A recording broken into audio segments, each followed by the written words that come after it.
wabarakatuh. Perkenalkan, nama saya Wody Hairunisa dengan NIM B1B1231145. Kali ini saya akan membahas materi mengenai studi kelayakan bisnis pada Airika Store. Materi yang pertama yaitu pendahuluan. Sektor retail fashion dan perlengkapan pribadi terus berkembang seiring perubahan gaya hidup masyarakat yang mengutamakan penampilan, kenyamanan, dan variasi produk. UMKM di sektor ini menjadi penopang ekonomi kreatif melalui toko retail yang responsif terhadap pasar. Kota Kendari sebagai pusat pendidikan dan perdagangan memiliki mobilitas tinggi sehingga menjadi pasar potensial, terutama di Jalan Hea Mokodompit. Airika Store memanfaatkan peluang ini dengan menjual sandal dan kemudian memperluas produk menjadi sepatu, tas, dan pakaian. Persaingan yang ketat, tren cepat berubah, kebutuhan modal, sumber daya manusia, dan aspek legalitas menjadi tantangan bagi retail fashion. Studi kelayakan bisnis diperlukan untuk menilai potensi, risiko, dan strategi pengembangan Airika Store agar usaha dapat bersaing secara berkelanjutan. Untuk memahami kondisi dan prospek usaha secara menyeluruh, analisis dilakukan melalui beberapa aspek yang saling berkaitan. Yang pertama, aspek pasar dan pemasaran. Airika Store memanfaatkan potensi pasar Kota Kendari dengan menyasar dua segmen konsumen, yaitu produk lokal yang terjangkau dan produk premium berkualitas tinggi. Produk yang ditawarkan meliputi sendal, sepatu, tas, dan pakaian dengan variasi model yang mengikuti tren fashion terkini sehingga mampu memenuhi kebutuhan beragam konsumen. Strategi harga disesuaikan dengan kategori produk, mulai dari harga terjangkau untuk produk lokal hingga harga lebih tinggi untuk produk premium, didukung berbagai promo musiman, bundling, dan penawaran khusus. Lokasi toko yang strategis ditambah penjualan online melalui Instagram dan WhatsApp mempermudah akses konsumen dan memperluas jangkauan pasar.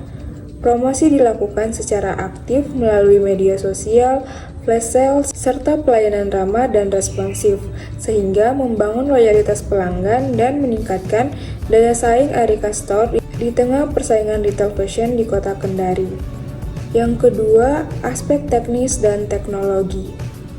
Airika Store beroperasi di toko fisik strategis dengan fasilitas yang mendukung kenyamanan belanja, seperti area display, ruang percobaan pakaian, meja kasir, pencahayaan terang, ventilasi memadai, dan gudang kecil untuk stok.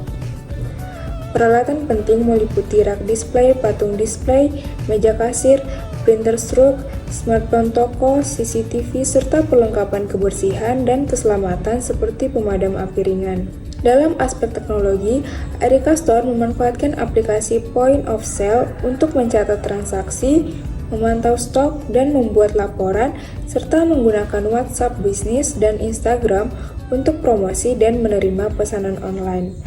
Sistem pembayaran digital seperti kris, transfer bank, dan e-wallet memudahkan transaksi non-tunai, sementara cadangan data rutin menjaga keamanan informasi. Kombinasi teknis dan teknologi ini memastikan operasional toko berjalan efisien, pelayanan cepat, pengalaman belanja nyaman, dan mendukung pengambilan keputusan berbasis data secara optimal. Yang ketiga, aspek manajemen. Manajemen Airika Store memastikan operasional berjalan teratur dan efisien melalui struktur organisasi sederhana. Pemilik sebagai pengambil keputusan utama dibantu 4-5 karyawan untuk penjualan, pelayanan, penataan, dan kebersihan. Jadwal kerja konsisten, prosedur pelayanan jelas, dan komunikasi internal terjaga untuk meminimalkan kesalahan. Pemilik mengawasi stok, kinerja karyawan, kebersihan, serta strategi pemasaran dengan laporan harian dan mingguan sebagai dasar evaluasi produk dan tren konsumen. Pengelolaan keuangan yang rapi mencakup pencatatan pemasukan, pengeluaran, dan laba sehingga mendukung pengambilan keputusan dan pengembangan usaha secara berkelanjutan. Yang keempat, aspek sumber daya manusia. Sumber daya manusia menjadi faktor utama dalam menjaga kualitas pelayanan dan kepuasan pelanggan. Karyawan di Airika Store diharapkan mampu menangani berbagai tugas sekaligus, termasuk melayani pembeli dengan cepat, memberikan rekomendasi ukuran atau model, menjaga kerapian display, dan memastikan toko tetap bersih dan nyaman. Pelatihan diberikan langsung oleh pemilik, mencakup cara melayani pelanggan, mengelola stok, mengecek barang, serta menata produk lokal dan premium agar mudah dibedakan. Pemilihan karyawan menekankan sikap ramah, jujur, disiplin, dan kemampuan berkomunikasi efektif. Untuk menjaga motivasi dan loyalitas, Arika Store memberikan gaji pokok, uang makan, serta bonus berdasarkan penjualan, didukung lingkungan kerja yang nyaman dan komunikasi terbuka antara pemilik dan karyawan. Sumber daya manusia yang stabil dan terlatih membantu mempertahankan kualitas pelayanan, mendukung operasional yang lancar, dan memperkuat keberlanjutan usaha di tengah persaingan retail fashion. Selanjutnya, aspek hukum dan legalitas. Arika Store perlu memperhatikan berbagai aspek hukum agar operasional berjalan sah, aman, dan kredibel. Pertama, status hukum usaha harus jelas, baik sebagai usaha perseorangan maupun badan hukum seperti CV atau PT, untuk mempermudah akses perbankan dan kerjasama bisnis. Kedua, perizinan usaha wajib dimiliki, termasuk NIB atau nomor induk berusaha, SIUP, dan TDP, serta memastikan lokasi toko sesuai aturan pemerintah daerah.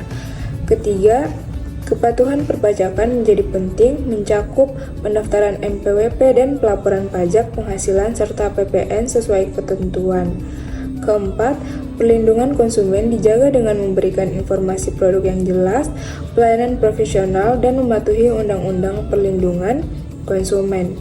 Terakhir, jika memiliki merek atau desain produk unik, pendaftaran hak kekayaan intelektual atau HKI dianjurkan untuk melindungi produk dari peniruan. Dengan memperhatikan aspek hukum dan legalitas ini, Arika Store dapat beroperasi secara aman, meningkatkan kredibilitas, serta meminimalkan risiko hukum di masa depan. Yang terakhir, aspek keuangan. Aspek keuangan menjadi dasar penting dalam menilai kelayakan dan potensi keuntungan Arika Store. Modal awal diperkirakan sekitar Rp250 juta digunakan untuk sewa, renovasi, perlengkapan, stok awal, perizinan, dan modal kerja bulan pertama. Proyeksi pendapatan bulanan sekitar 260-350 juta dengan estimasi penjualan 50-70 unit per hari. Biaya operasional sekitar 40-45 juta rupiah, sehingga laba bersih bulanan sekitar 215-280 juta rupiah, dan laba tahunan 2,58-3,36 miliar. Titik impas diperkirakan tercapai dalam 1-2 bulan. Arus kas positif sejak bulan kedua dan disarankan menyisihkan dana cadangan 20-25 juta rupiah. Margin laba sekitar 55-60% dengan perputaran modal 10-12 kali per tahun. Pengelolaan keuangan dilakukan secara disiplin melalui pencatatan harian, pemisahan keuangan pribadi dan usaha, serta evaluasi bulanan untuk memastikan stabilitas dan pertumbuhan usaha. Jadi, kesimpulan dari keseluruhan materi ini adalah Arika Store memiliki prospek usaha yang menjanjikan karena mampu menyesuaikan diri dengan karakter pasar di Kendari. Kombinasi produk lokal terjangkau dan produk premium memungkinkan toko menjangkau berbagai segmen konsumen, sementara lokasi strategis dan pemanfaatan media sosial mendukung strategi pemasaran yang efektif. Manajemen operasional, sumber daya manusia, dan teknologi yang diterapkan sudah memadai untuk mendukung kegiatan sehari-hari. Dari sisi keuangan, proyeksi pendapatan dan laba menunjukkan usaha ini mampu menghasilkan keuntungan secara cepat dan berkelanjutan. Dengan demikian, Arika Store layak dijalankan dan memiliki peluang untuk berkembang lebih luas. Mungkin itu saja materi yang bisa saya sampaikan. Lebih dan kurangnya mohon dimaafkan. Sekian dan terima kasih.